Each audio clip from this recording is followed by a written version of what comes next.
Hello, everyone. This is Coach Michele. Hope you guys are having a fantastic day. Coming to you from the ATL. For those of you that are chiming in for the first time, welcome. And those of you that are returning, I appreciate each and every one of you. So I am a home care coach, actually a business coach, and I specialize in helping individuals start and grow their home care business. So if you are in either one of those categories, I'm your coach. I can help you out.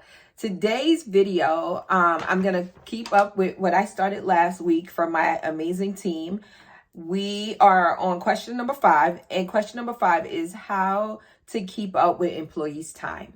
So basically how to manage your caregiver's time, how to keep up with the time. This is actually a great question. These questions were pulled from our private Facebook group. So I literally have a total of 13. So I'm going to continue on this theme of answering questions that were posted in the Facebook group. And of course, you can post any questions, comments, concerns you have in the comments below. I do personally respond to them, and I am more than happy to help you. And of course, if I don't know the answer, I will let you know.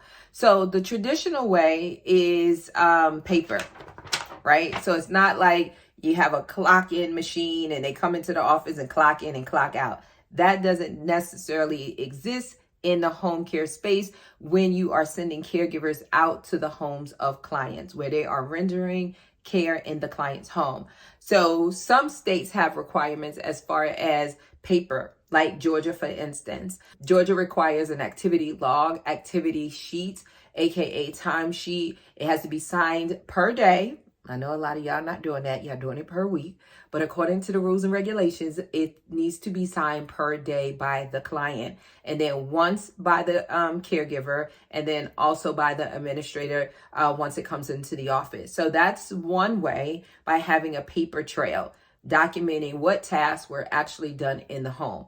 If you do not have any regulations in your state, so you're in a non-regulated state and or in a state that's regulated, but do not specifically regulate how to manage your caregiver's time, then you can do it electronically as well. Meaning you can have some home care software or other software. There are some other softwares out there that are not specifically geared to home care that you can use to track your employees' time. You can track your in-office staff, you can track your caregivers with that software as well. And those softwares tend to be less expensive than the actual home care softwares because they're more involved, they're more intuitive in regards to the needs of a home care agency owner, right? So then that would be number 2. Number 1 would be the traditional paper, right? And you can create that and or use what your state requirements are. Second one is home care software or software. The third way is you can have them use the EVV.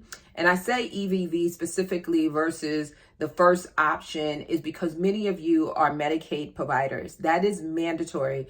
EVV is mandatory. I talked about it in a previous video a couple of months ago. It is mandatory for Medicaid. So when, for instance, our clients that were servicing Medicaid clients, they checked into the system differently than our clients that were managing or assisting clients that were private pay.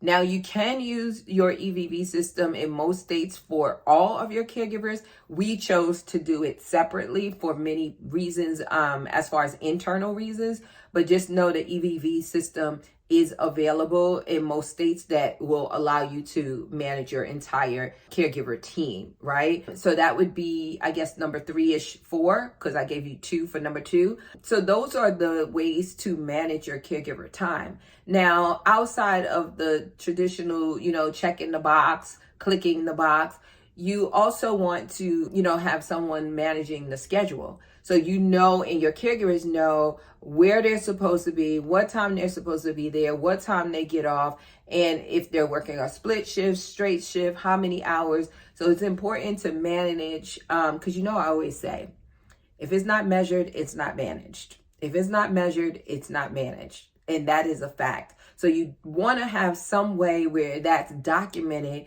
And I recommend that you put it inside, especially if you're doing a paper timesheet. or activity sheet that you're using as a timesheet, definitely put it inside of the folder. Now in the state of Georgia, we have to put it inside the clients folder. You can put it in a clients folder, caregiver folder, wherever you like, unless your state mandates where it needs to be placed.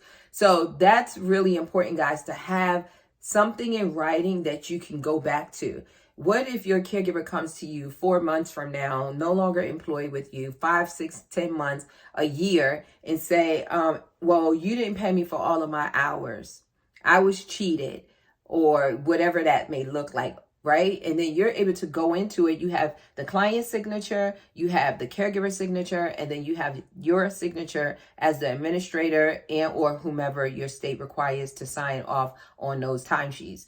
Then that way you can say, no, I paid you, because then you can take that timesheet signed multiple times and then you can compare it to your payroll records, right? So then if you have a professional payroll company, you can ask them to pull a report for you. And then in that report, it's going to show all of your caregivers every single week, depending on, what your criteria is that you enter into that request, the report request. So it's very important to keep that paper trail. And then that way you don't run into any problems down the road, and somebody trying to sue you for unpaid time or whatever it is, because you're like, this is what you submitted, this is what you were paid for. So it's very, very, very important to manage that. And you want to, that was so New York. I said that.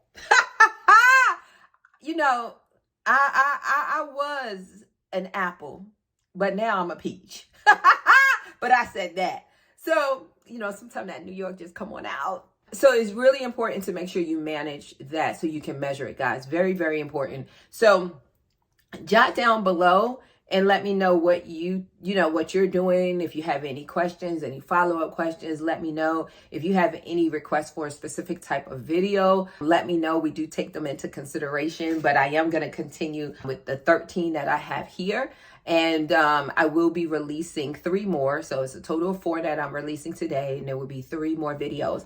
The next one is going to talk about, this says, I have a client that has long-term care insurance. Does she pay me up front? Ooh, this is good. Does she pay me up front, or do I contact the insurance company for her? That's a good question. So you guys stay tuned for the next video that I'm dropping. In the meantime, if you have not gotten your ticket for conference 2023, baby, what are you waiting for? Go to myhomecarecoach.com. At the top, click on services, click on events, and get your ticket, guys. It is an amazing experience, and you got to be there. You can also join my morning text. It's 678-336-7472. So I want you to type in YouTube to join so you can get my 8 a.m. every single morning for over a year. I've been sending out some type of tip, inspiration, motivation, business, whatever it is, every morning at 8 a.m. Eastern Standard Time. So if you guys want to join that, the last time I looked, we had over 1,000 amazing people on there that's looking to, like I said, start and or grow their business. And some of them probably just need, a little push in the morning.